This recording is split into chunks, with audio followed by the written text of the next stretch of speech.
नमस्कार दोस्तों। तो कल की क्लास में हमने पढ़ा था कि विटामिन क्या क्या होता है और विटामिन की परिभाषा देखी थी। आज हम पढ़ेंगे कि विटामिन की कमी से कौन कौन सी बीमारियां होती है और कौन कौन से विटामिन होते हैं। ठीक है, तो हेडिंग डालेंगे विटामिन की कमी से होने वाली बीमारियां। ठीक है, विटामिन की कमी से होने वाली बीमारियां।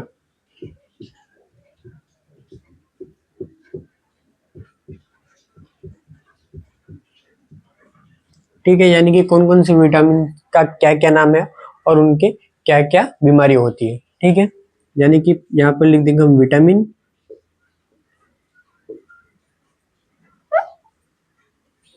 और इस विटामिन का क्या उपनाम है और उनसे क्या क्या बीमारियां होती है, जो भी बीमारियां होगी यानी कि उनकी कमी से। ठीक है,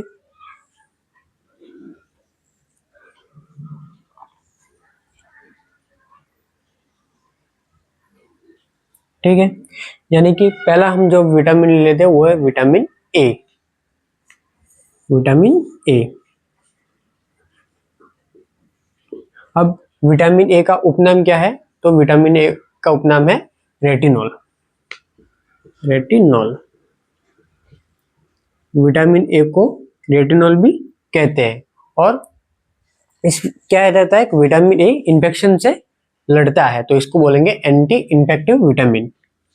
और भी इसका नाम है एंटी इन्फेक्टिव विटामिन। ठीक है, क्योंकि विटामिन ए जो रहता है वो इन्फेक्शन से लड़ने का काम करता है, जिससे विटामिन ए को एंटी इन्फेक्टिव विटामिन भी कहते हैं। अब विटामिन ए की कमी से कौन कौन से रोग होंगे या फिर विटामिन ए की कमी से कौन कौन सी बीमारी होगी हम डिटेल में जानेंगे। अब मनुष्य में तो होता है नाइट ब्लाइंडनेस यानी कि रतौंधी, यानी कि जो मनुष्य रात को देख नहीं पाता, यानी रात को मनुष्य देख नहीं पाता उसको बोलेंगे रतौंधी या फिर नाइट ब्लाइंडनेस। और जो जानवर होते हैं, जानवर में होता है जीरोप्थेल्मिया। ठीक है, यानी कि जीरोप्थेल्मिया यानी कि उनकी जो आंखें होती है वो सूख जाती है, उनकी आंखें होती है वो ड्राई हो जाती है, तो जानवरों में होता है जीरोप्थेल्मिया। ठीक है, और जो पोल्ट्री होती है, जो मुर्गी होती है, उनमें होता है न्यूट्रिशनल रोग। ठीक है, तो मानव में तो होता है रतौंधी। मानव में नाइट ब्लाइंडनेस या फिर रतौंधी, नाइट ब्लाइंडनेस या फिर रतौंधी। और जानवरों में जीरोप्थेल्मिया यानी कि जानवरों में जीरोप्थेल्मिया यानी कि ड्राई आइस, ये जिसकी आंखें उनकी सूख जाती है, उनकी जो आंखें रहती है उनमें मतलब अगर एक टक देखने पर हम भी अगर एक टक देखेंगे तो अपने आंखें भी सूख जाएंगे, इस प्रकार उनमें होता है। यानी कि विटामिन ए की कमी होगी तो उनमें होगा जीरोप्थेल्मिया यानी ड्राई आई। ड्राई आई यानी उनकी आंखें सूख जाएगी। और जो पोल्ट्री रहता है, मुर्गी रहती है, उसमें पोल्ट्री में न्यूट्रिशनल ड्रॉप, न्यूट्रिशनल ड्रॉप। ठीक है, यानी कि विटामिन ए का जो उपनाम है वो रेटिनॉल है, दूसरा नाम, और उसको एंटी इन्फेक्टिव विटामिन भी कहते हैं क्योंकि ये इन्फेक्शन से लड़ने का काम करती है। और इसकी कमी से मानव में तो होगी नाइट ब्लाइंडनेस यानी कि रतौंधी, जो रात को देख नहीं सकती। और जानवरों में होगी जीरोप्थेल्मिया। जीरोप्थेल्मिया यानी कि उसकी जो आंखें रहती है वो ड्राई होती है, आंखें सूख जाती है। उसके बाद जो रहेगा पोल्ट्री में रहेगा वो न्यूट्रिशनल रोग। ठीक है, उसके बाद हम लेंगे सेकंड विटामिन, बोलेंगे जो हम पहले विटामिन पढ़ेंगे जो कि वसा में घुलनशील है। ठीक है, जो वसा में घुलनशील हुए विटामिन को हम पहले लेंगे। तो पहले लेंगे हम विटामिन अब डी। विटामिन डी दो प्रकार से होती है, एक तो रहती है D2, D2 जिसको बोलते हैं इर्गो कैल्सीफेरोल, इर्गो कैल्सीफेरोल। ठीक है, इर्गो कैल्सीफेरॉल किस में पाई जाती है? तो ये पाई जाती है पादप या पेड़ पौधे में, ठीक है, यानी कि इसका यहाँ पर कोई काम नहीं है।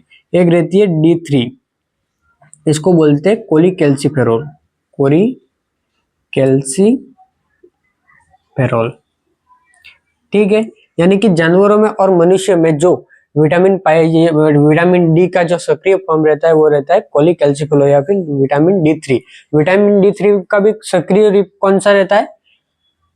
वो रहता है 125 डाइहाइड्रोक्सी कोलीकैल्सीफेरॉल, जो हमने कल पढ़ा, जो कि किडनी में बनता है, ठीक है। अब इसकी कमी से क्या क्या बीमारी होगी, यानी कि अगर विटामिन D3 की जो कमी हो जाए तो उससे क्या क्या बीमारी होगी? तो बच्चों में एक तो रिकेट्स होगा, रिकेट्स यानी कि जिनकी हड्डियां कमजोर हो जाएगी, ठीक है। और वयस्क में ऑस्टियोमलेशिया होगा। ऑस्टियोमलेशिया यानी कि ऑस्टियो यानी कि हड्डी, और मलेशिया यानी कि नेक्रोसिस, नेक्रोसिस यानी कि सेल डेथ, ठीक है। तो जो वयस्क रहते हैं उसमें तो होगा ऑस्टियोमलेशिया, और जो बच्चे रहेंगे उसमें रहेगा रिकेट्स, ठीक है। तो पहला तो लिखेंगे हम बच्चों में रिकेट्स,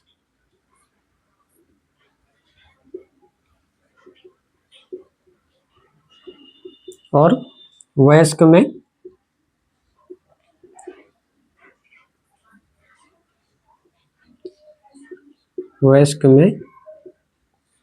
ऑस्टियोमलेशिया, ऑस्टियोमलेशिया,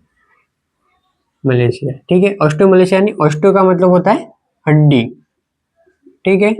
ऑस्टियो का मतलब होता है हड्डी, और मलेशिया का मतलब रहता है नेक्रोसिस, नेक्रोसिस, नेक्रोसिस किसे कहते हैं? तो सेल डेथ, ठीक है। सेल डेथ यानी कि कोशिकाओं की मृत्यु हो जाती है, उसको बोलेंगे नेक्रोसिस। यानी कि वयस्क में होता है ऑस्टियोमलेशिया, और जो वयस्क में ऑस्टियोमलेशिया होता है जिसके हड्डी में जो नेक्रोसिस हो जाए, यानी हड्डी की सेल डेथ हो जाती है, और बच्चों में होता है रिकेट्स। अब ऑस्टियोमलेशिया, इसका लक्षण क्या रहता है, ठीक है। ऑस्टियोमलेशिया का लक्षण रहता है कि इसमें पेरोसिस होता है, ऑस्टियोपोरोसिस, यानी कि जो ऑस्टी यानी कि हड्डी है वो पोरोसिस यानी पोरस हो जाती है, यानी कि छिद्रित हो जाती है, ठीक है। तो इसका लक्षण रहेगा, वो रहेगा ऑस्टियोपोरोसिस, पोरोसिस। ऑस्टियो का मतलब तो हड्डी, और पोरोसिस का मतलब छिद्रित या फिर पोरस, इसको बोलेंगे छिद्रित, यानी कि हड्डियां छिद्रित हो जाती है, जिसको बोलेंगे हम ऑस्टियोपोरोसिस या फिर ऑस्टियोमलेशिया। यानी कि विटामिन डी जो जानवरों में पाई जाए तो उसको बोलेंगे विटामिन D3, जिसको बोलेंगे कोलीकैल्सीफेरॉल, ठीक है। बच्चों में रिकेट्स होता है, और वयस्क में ऑस्टियोमलेशिया होता है। ऑस्टियोमलेशिया यानी कि जो हमारे या फिर जानवरों की हड्डियों की नेक्रोसिस हो जाती है, यानी कि उनकी जो हड्डियां रहती है उनकी सेल की डेथ हो जाती है, कोशिका की मृत्यु हो जाती है। उसके लक्षण क्या रहता है? तो ऑस्टियोपोरोसिस यानी कि ऑस्टियो यानी हड्डी, और पोरोसिस यानी कि पोरस यानी कि छिद्रित, वो छिद्रित हो जाती है, ठीक है। और तीसरी एक जो बीमारी है वो रहती है पोल्ट्री में। तो पोल्ट्री क्या रहती है कि पोल्ट्री के हड्डियों में जो उसके छिद्रित हो, मतलब पहले से ही छिद्र, वो तो हड्डियां लगभग छिद्रित रहती है, पर उसमें और भी हड्डियां उसके कमजोर हो जाती है, जिसके कारण मुर्गी जो रहती है वो पेंगुइन आसन में बैठ जाती है, ठीक है। यानी कि पोल्ट्री का पेंगुइन आसन, पेंगुइन आसन, यानी कि जैसे कि पेंगुइन रहता है वैसे ही मुर्गियां पेंगुइन आसन में बैठ जाती है, ठीक है। ये होता है विटामिन D3 की कमी से होने वाली बीमारियां।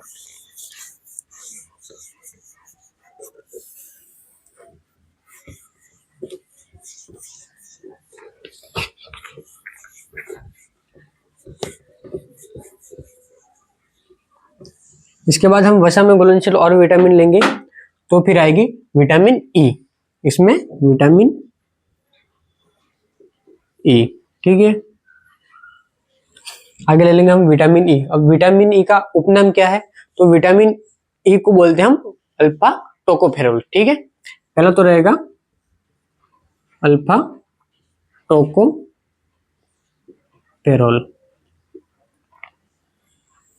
ठीक है, अल्फा टोकोफेरोल। और विटामिन ई जो रहती है वो क्या करती है कि जो जनन अंग है उनको विकसित करती है। ठीक है, जनन अंग को विकसित करेगी, यानी कि आप मान लो कि जो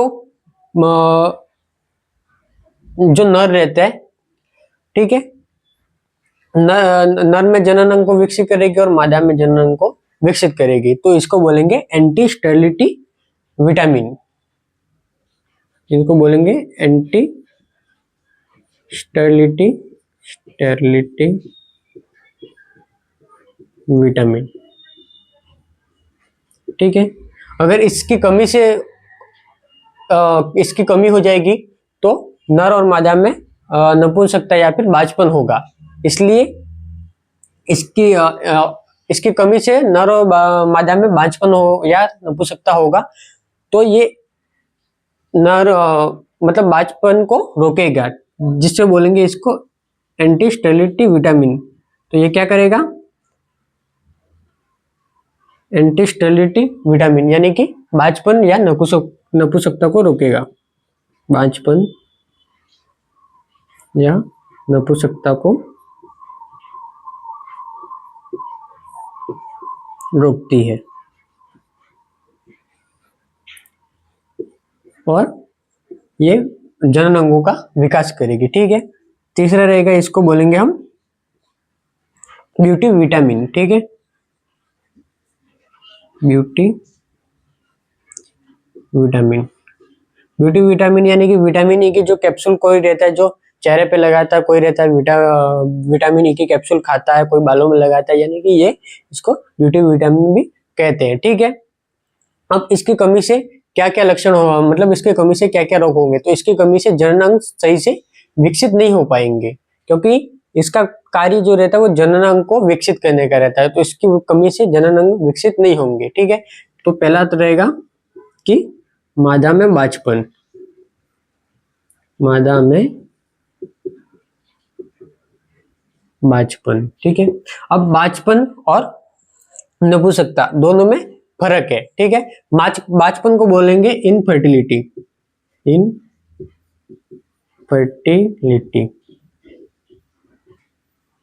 और नर में नपुंसकता, इसको बोलेंगे स्टेरिलिटी।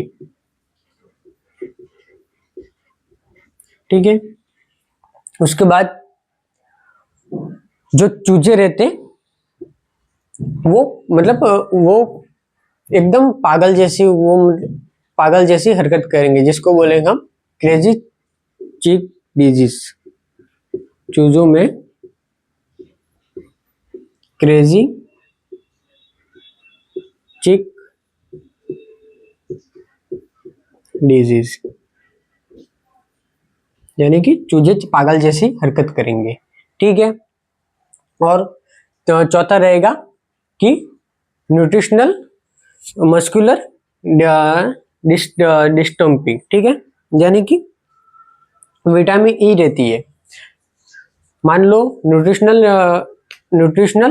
मस्कुलर डिस्टम्पी, यानी कि जो मसल रहती है उसमें जकड़न, मसल में जकड़न शुरू हो जाती है। ठीक है, वो भी विटामिन ई की कमी और सेलेनियम की कमी से होगा, यानी कि मान लो जो जो बीमारी विटामिन ए की कमी से होगी वही बीमारी सेलेनियम की कमी से भी होगी, यानी कि न्यूट्रिशनल मस्कुलर डिस्ट्रॉफी। ठीक है, चौथा रहेगा न्यूट्रिशनल मस्कुलर डिस्ट्रॉफी।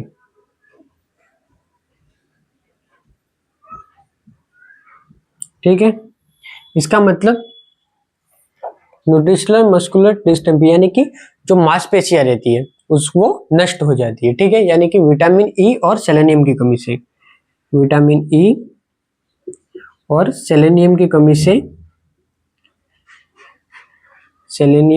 से, मांसपेशियां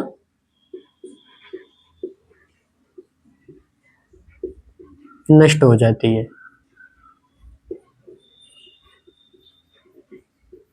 ठीक है, न्यूट्रिशनल मस्कुलर डिस्ट्रॉफी यानी कि जो मांसपेशी रहती है वो नष्ट हो जाती है, ठीक है। और बछड़ों में इसी बीमारी को क्या बोलेंगे, जो काफ रहते, काफ यानी कि गाय के बच्चे, बछड़े जो रहते हैं उनको बोलेंगे हम, उसमें बोलेंगे व्हाइट मसल डिजीज, ठीक है। बछड़ों में इस बीमारी को बोलेंगे, बछड़ों में इस बीमारी को बोलेंगे white muscle disease, white muscle disease, ठीक है।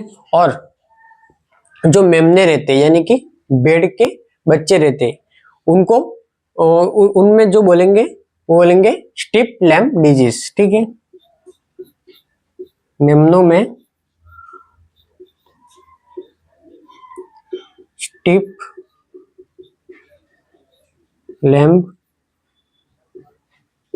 डिजीज।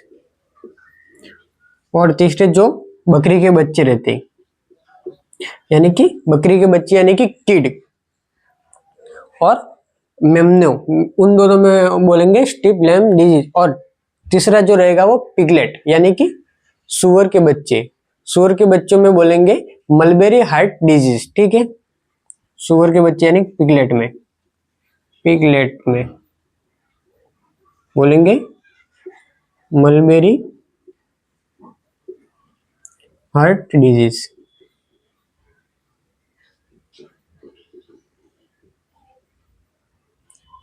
और जो घोड़ा रहता है, घोड़े को जो बीमारी होती है वो रहेगी मंडे मॉर्निंग डिजीज, ठीक है। मंडे मॉर्निंग डिजीज, ठीक है। मंडे मॉर्निंग डिजीज यानी कि इसका क्या मतलब है, मंडे मॉर्निंग डिजीज यानी कि अगर घोड़ा जो है, अब घोड़े को लगातार हफ्ते भर सोमवार से लेकर शनिवार तक, मतलब मंडे टू सैटरडे मान लो, उसको एक्सरसाइज करवाया जाए, फुल उसको रेस में दौड़ाया जाए, फिर उसको संडे को रेस्ट करवाया जाए। संडे को रेस्ट करवाएंगे यानी कि उसको खूब खाना पीना दिया जाए, और संडे को रेस्ट करेगा तो उसमें क्या रहता है, रेगुलर जो एक्सरसाइज करता है उसके बाद अगर अचानक से वो रिलैक्स बैठेगा तो उसमें जो मांसपेशी रहेगी उसमें लैक्टिक एसिड रहता है, मतलब उसके जो लैक्टिक एसिड ज्यादा काम करेगा, जिससे उसमें ऑक्सीजन ऑक्सीजन की कमी हो जाएगी, जिसके कारण उसमें जकड़न आ जाएगी, ठीक है। जकड़न आ जाएगी तो मतलब घोड़े के मांसपेशियों में वो जकड़न आ जाएगी, इसलिए इसको बोलेंगे Monday morning disease. Monday morning यानी कि रविवार को अगर उसको किया तो सोमवार को ये असर दिखेगा, यानी कि मेनली घोड़ों में बोलेंगे मंडे मॉर्निंग डिजीज, ठीक है, ये बोलेंगे घोड़ों में। यानी कि ऐसा नहीं है कि ये सिर्फ मंडे को ही होगा, ये कभी भी हो सकता है, पर मेनली जो घोड़ों में दिखने को मिलता है वो मंडे को देखने मिलता है, इसलिए इसको बोलेंगे मंडे मॉर्निंग डिजीज, ठीक है। यानी कि विटामिन ई, विटामिन ई के बारे में हमने पढ़ा कि इसको बोलेंगे अल्फा टोकोफेरॉल, और इसको एंटी स्टेरिलिटी विटामिन भी कहते हैं क्योंकि ये नपुंसकता और बांझपन को रोकता है। और इसको ब्यूटी विटामिन भी कहते हैं क्योंकि ये सुंदरता के लिए मानी जाती है। और मादा में ये बांझपन को, इसकी कमी से मादा में बांझपन हो जाएगा, पुरुष में नपुंसकता, और चूजों में क्रेजी चिक डिजीज भी हो जाएगी। और न्यूट्रिशनल मस्कुलर डिस्ट्रॉफी यानी कि विटामिन ई और सेलेनियम की कमी से मांसपेशियों में जकड़न या फिर मांसपेशियां नष्ट हो जाएगी, इसी को बोलेंगे बछड़ों में व्हाइट मसल डिजीज। और मेमनों में बोलेंगे स्टिप लैम्प डिजीज। पिगलेट में बोलेंगे मलबेरी हार्ट डिजीज। पिगलेट यानी कि सुअर के जो बच्चे रहते हैं उनको बोलेंगे, उनमें बोलेंगे मलबेरी हार्ट डिजीज। और मंडे मॉर्निंग डिजीज बोलेंगे घोड़ों में, ठीक है। यानी कि विटामिन ई से, विटामिन ई की कमी से ये बीमारियां होती है।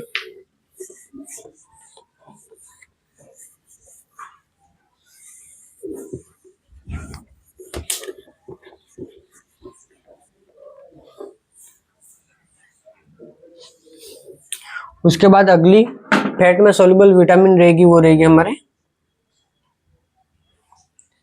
विटामिन के, ठीक है।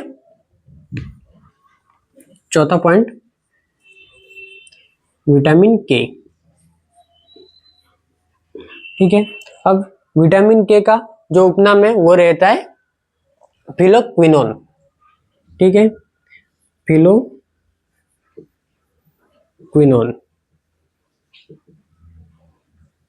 और दूसरा एक नाम रहता है वो रहता है मेनोक्विनोन।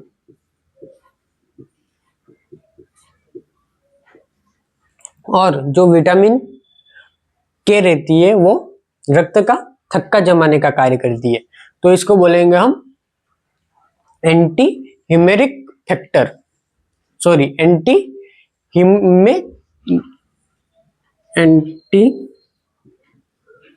हिमोरेजिक फैक्टर, यानी कि एंटी हिमोरेजिक फैक्टर, यानी कि जो हेमरेज किसको बोलते हैं, तो हेमरेज बोलेंगे ब्लड के स्त्राव को, यानी कि जो रक्त लगातार चालू रहता है, लगातार ब्लड का स्त्राव रहता है, रक्त स्त्राव अधिकतर होता है, उसको बोलेंगे हम हेमरेज। और विटामिन के क्या करेगी कि रक्त का स्त्राव रोकेगी और थक्का जमाने का काम करेंगे, इसलिए इसको बोलेंगे एंटी हिमोरेजिक फैक्टर, ठीक है, यानी कि जो ब्लड में थक्का जमाने का काम करेगी विटामिन के, ठीक है। और इसकी कमी से क्या होगा, तो इसकी कमी से जो रोग रहेगा वो होगा ब्लीडिंग डिजीज।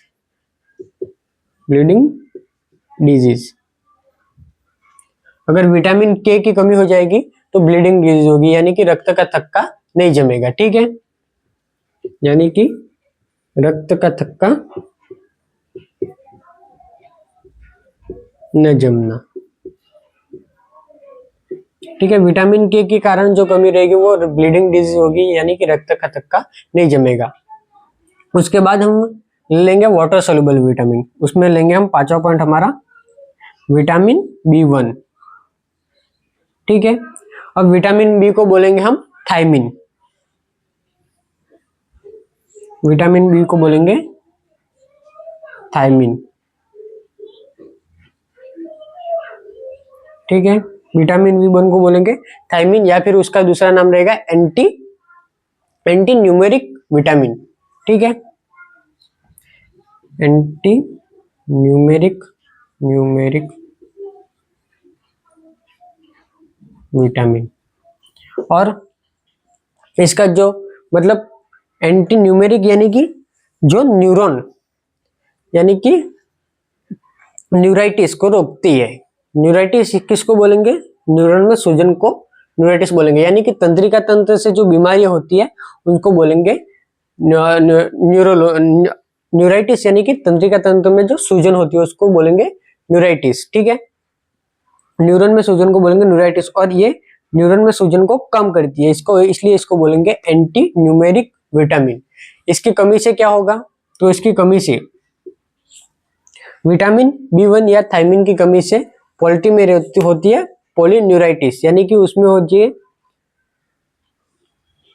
जो न्यूरॉन रहता है उसमें सूजन आ जाती है, ठीक है, यानी कि न्यूरॉन में सूजन आएगी, सभी जितने भी न्यूरॉन रहेगी उसमें सूजन आएगी तो पॉलीन्यूराइटिस बोलेंगे, ठीक है।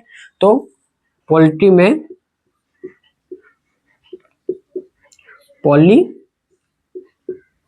न्यूराइटिस यानी कि न्यूरॉन में सूजन, और पॉली यानी कि सभी न्यूरॉन में सूजन, सभी न्यूरॉन में सूजन, ठीक है। पोल्ट्री में सभी न्यूरॉन में सूजन आएगी। अब पोल्ट्री में न्यूरॉन में सूजन आ जाएगी तो उसकी जो तंत्रिका रहेगी, मतलब न्यूरॉन यानी कि तंत्रिका वो उसकी काम नहीं करेगी। अब मान लो अगर किसी के हाथ में अगर तंत्रिका में उसके सूजन आ गई या फिर उसकी न्यूरॉन काम नहीं करेंगे तो वहां से उसका पूरा हाथ पैरालिसिस हो जाएगा, यानी कि लकवा मार जाएगा उसको, ठीक है। यानी कि तंत्रिका से जुड़ी बीमारी जो रहती है वो रहती है पैरालिसिस या फिर लकवा। तो क्या होता है, मुर्गी में क्या रहती है, पॉलीन्यूराइटिस, यानी सभी न्यूरॉन में सूजन आ जाती है। तो क्या रहता है, मुर्गी के सभी जो न्यूरॉन रहते हैं वो काम नहीं करते, यानी कि उसका पूरा शरीर काम नहीं करेगा। तो मुर्गी क्या रहती है कि उसकी जो गर्दन रहती है वो ऊपर की तरफ यानी आकाश आसमान की तरह देखती रहती है, जिसको बोलेंगे स्टार गेजर कंडीशन, यानी कि तारों की तरफ देखती रहती है। ठीक है, यानी कि मुर्गी, एक जो मुर्गी को जो गर्दन रहती है, गर्दन में सूजन या फिर न्यूरन में सूजन या फिर गर्दन में सूजन या फिर पैरालिसिस। ठीक है, गर्दन में पैरालिसिस होगी, इसकी गर्दन में पैरालिसिस होगी, और ये पूरे दिन मतलब आसमान में ही देखेगी, मतलब तारों को ही देखेगी, जिसे बोलेंगे स्टार गेजर कंडीशन या स्टार गेजर डिजीज, स्टार गेजर कंडीशन। ठीक है, तो मुर्गी में स्टार गेजर कंडीशन किससे होती है? तो विटामिन B1 की कमी से, यानी कि तारों को गुड़ना। ठीक है, स्टार गेजर यानी कि तारों को गुड़ना, यानी कि वो मुर्गी में अगर B1 की कमी होगी तो मुर्गी में जो गर्दन या फिर उसके पूरे शरीर में पैरालिसिस हो जाएगी, तो मुर्गी सारा दिन उसका जो गर्दन रहती है वो तारों की तरफ देखती रहेगी, जिसको बोलेंगे हम स्टार गेजर कंडीशन। ठीक है, उसके बाद हम देखेंगे विटामिन B2।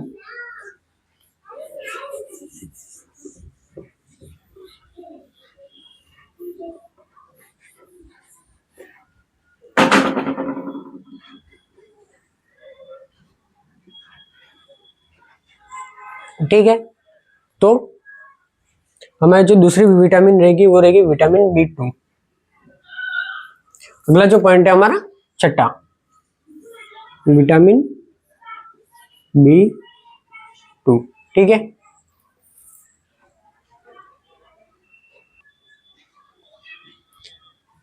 अगला रहेगा हमारा विटामिन B2। विटामिन B2 को बोलेंगे राइबोफ्लेविन। ठीक है, विटामिन B2 का उपनाम जो रहेगा वो रहेगा राइबोफ्लेविन। विटामिन B2 के कारण जो बीमारी रहेगी वो रहेगी पोल्ट्री में कल्ट और पैरालिसिस। ठीक है, पोल्ट्री में कल्ट टॉय पैरालिसिस, यानी कि जो मुर्गी रहती है, मुर्गी के पैरों में जो ये पीछे के जो भाग रहते हैं उसके, उसमें पीछे से पूरे मुड़ जाते हैं, यानी उनमें पैरालिसिस हो जाती है, जिसको बोलेंगे कर्ट और paralysis.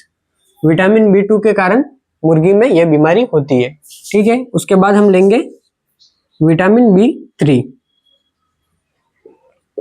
Vitamin B3, vitamin B3 का उपनाम रहेगा वो रहेगा नियासिन। नियासिन, और उसमें उसको बोलेंगे nicotinic acid. Nicotinic acid,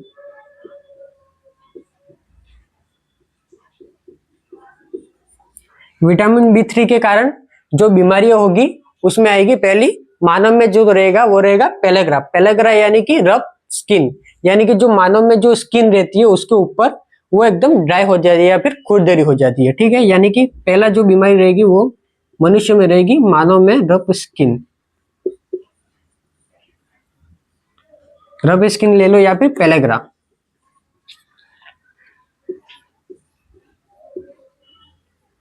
pellagra यानी कि मानव में जो स्किन रहती है वो विटामिन B3 की कमी के कारण उसमें खुरदरापन आ जाता है, जिसको बोलेंगे पेलेग्रा। और जो दूसरी जो बीमारी रहती है वो रहती है कुत्ते में। कुत्ते की जो जीभ का रंग रहता है वो लाल हो जाता है, सॉरी काला हो जाता है, कुत्ते में ब्लैक टंग।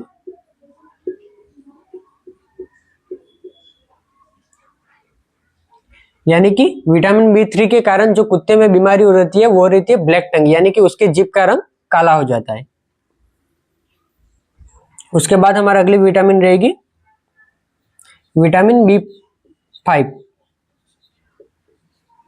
विटामिन B4 यानी कि कोलिक, जिसमें लिपिड, हमने पहले ही पढ़ा है कि लिपिड यानी कि जो फैटी लिवर के उपचार में उसका उपयोग करते हैं, जो भी मतलब दारू पीता है, मतलब या फिर जो अल्कोहल कंज्यूम करता है, ठीक है, उसमें जो उसके जो फैट रहता है, लीवर के ऊपर फैट जम जाता है, तो उसके उपचार में विटामिन B4 यानी कि कोलिन का उपचार देंगे, जिसके कारण उसके लीवर के ऊपर जो फैट जम जाता है वो अलग हो जाएगा। ठीक है, अब अपने पास आती है विटामिन B5। विटामिन B5 को उपनाम रहेगा उसका पैथोथेनिक एसिड। ठीक है, विटामिन B5 का जो उपनाम रहेगा वो रहेगा पैथोथेनिक एसिड। और इसकी कमी से क्या रहेगा, तो इसकी कमी से होगा जो सुअर रहते हैं उसमें गूस स्टेपिंग। गूस स्टेपिंग यानी कि सुअर की जो चाल रहती है वो बतख के समान हो जाती है। ठीक है, तो इसमें जो विटामिन B5 के कारण जो सुअर में बीमारी होगी वो रहेगी सुअर में गूस स्टेपिंग, यानी कि जो सुअर की जो चाल रहती है वो बतख के समान हो जाती है।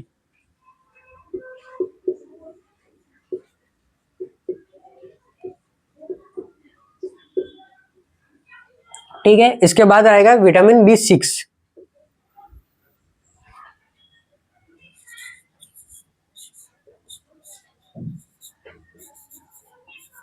विटामिन B6 को बोलेंगे हम पायरिडोक्सिन या फिर एंटी डर्मेटाइटिस फैक्टर। यानी कि डर्मेटाइटिस फैक्टर यानी कि जो स्किन रहती है उसका उसमें सूजन आ जाती है, जिसको बोलेंगे डर्मेटाइटिस।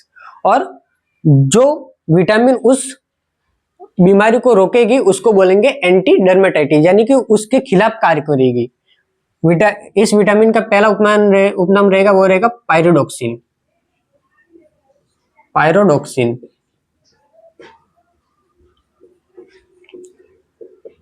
और दूसरा जो रहेगा वो रहेगा एंटी डर्मेटाइटिस फैक्टर।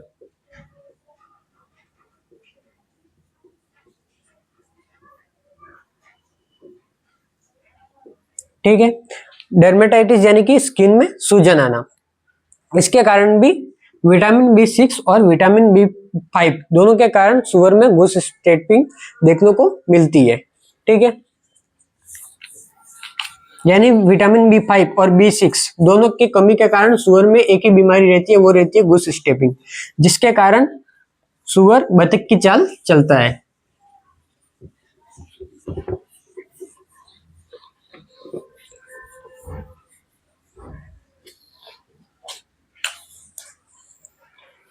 इसके बाद हमारी अगली जो विटामिन रहेगी वो रहेगी vitamin B7। Vitamin B7, vitamin B7 का जो उपनाम रहेगा वो रहेगा बायोटिन।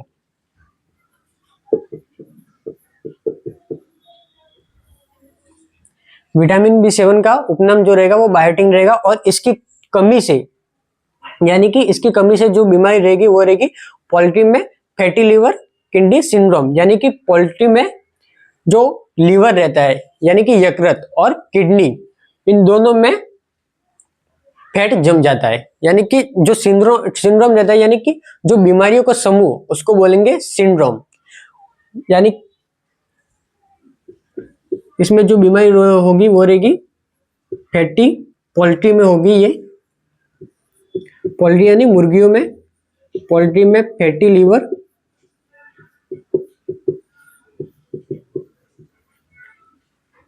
Kidney syndrome.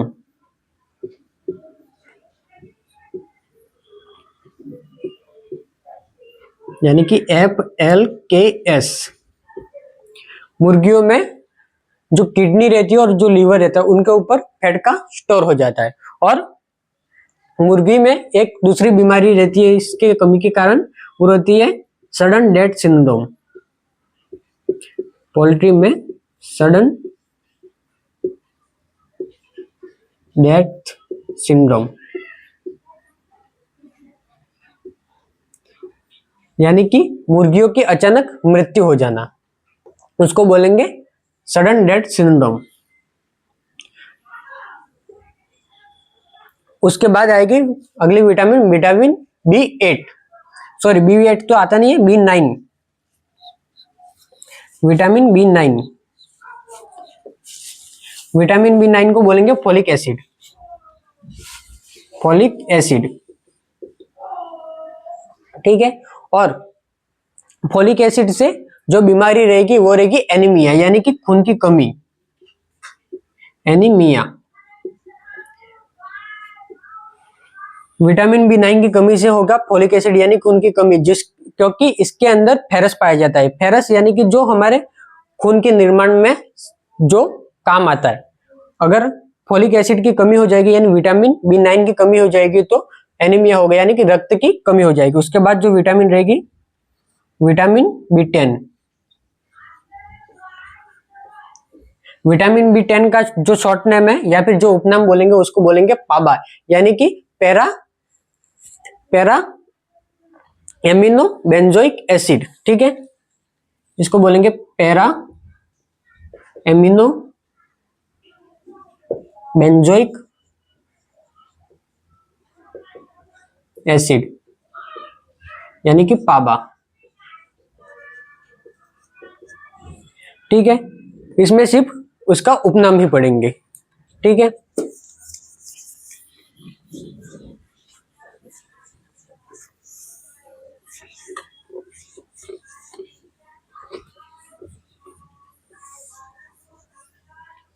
उसके बाद जो अपने अगली विटामिन आएगी विटामिन B12।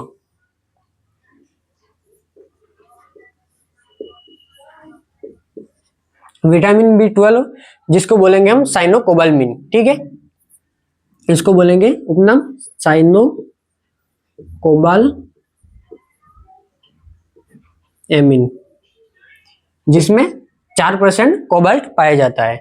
साइनोकोबालएमिन, इसको और एक भी इसका जो अगला नाम रहेगा वो रहेगा एंटी पर्निशियस। ठीक है, यानी कि ये जो रहता है वो एनीमिया से बचाता है, यानी कि जो रक्त रहता है रक्त के निर्माण में भी विटामिन B12 काम में आता है, जिसको बोलेंगे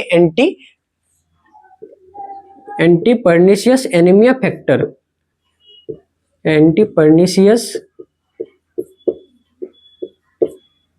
एनीमिया फैक्टर, यानी कि इस विटामिन से जो पर्निशियस एनीमिया, यानी कि ये सुअर में होने वाली बीमारी है, तो इसके विपरीत काम करेगा। यानी कि जो पर्निशियस एनीमिया है उसकी बीमारी के उपचार में विटामिन B12 का उपयोग रहेगा। ठीक है, यानी कि इसकी कमी से जो बीमारी होगी वो रहेगी पर्निशियस एनीमिया।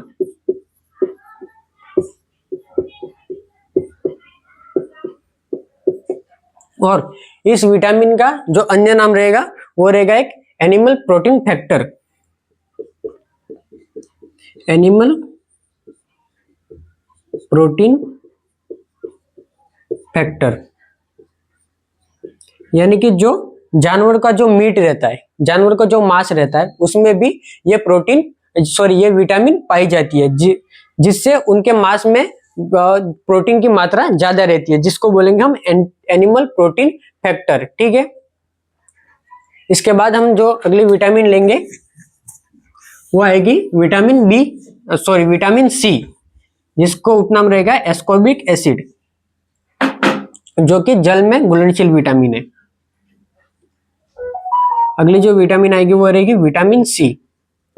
विटामिन C का जो उपनाम रहेगा वो बोलेंगे हम एस्कॉर्बिक एसिड। एस्कॉर्बिक एसिड, ठीक है, इसको एस्कॉर्बिक एसिड भी बोल सकते हैं। इसका जो अन्य नाम रहेगा वो एंटीवायरल विटामिन,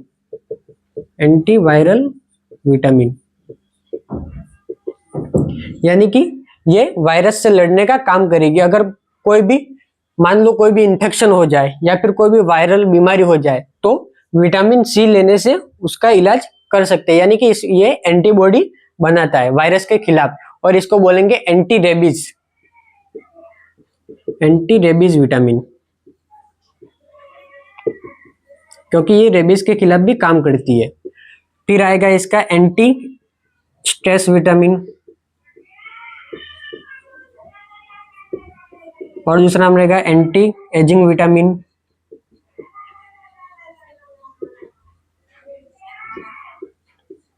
ठीक है, यानी कि एंटीवायरल विटामिन, यानी कि अगर कोई वायरल बीमारी हो तो उसके उपचार में विटामिन सी ले सकते हैं, या फिर नींबू की शिकंजी, या फिर जिस किसी में भी विटामिन सी पाया जाए, जैसे कि संतरा रहता है, नींबू की शिकंजी रहता है, उसमें हम विटामिन सी को ले सकते हैं, क्योंकि उसमें मतलब नींबू की शिकंजी हम ले सकते हैं क्योंकि उसमें विटामिन सी पाया जाता है, जो कि वायरल बीमारी रहती है, या फिर रेबीज में भी ये कुछ तौर पर तो कारगर साबित रहेगी। एंटी स्ट्रेस, यानी कि अगर ये विटामिन अगर रेगुलर बेस पर लिया जाए तो उसको तनाव को दूर किया जा सकता है, और अगर तनाव दूर रहेगा तो उसकी एज भी कम दिखेगी, ठीक है।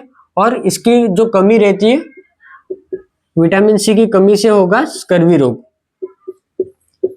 स्कर्वी रोग यानी कि ब्लीडिंग गम्स, यानी कि मसूड़ों में खून, ब्लीडिंग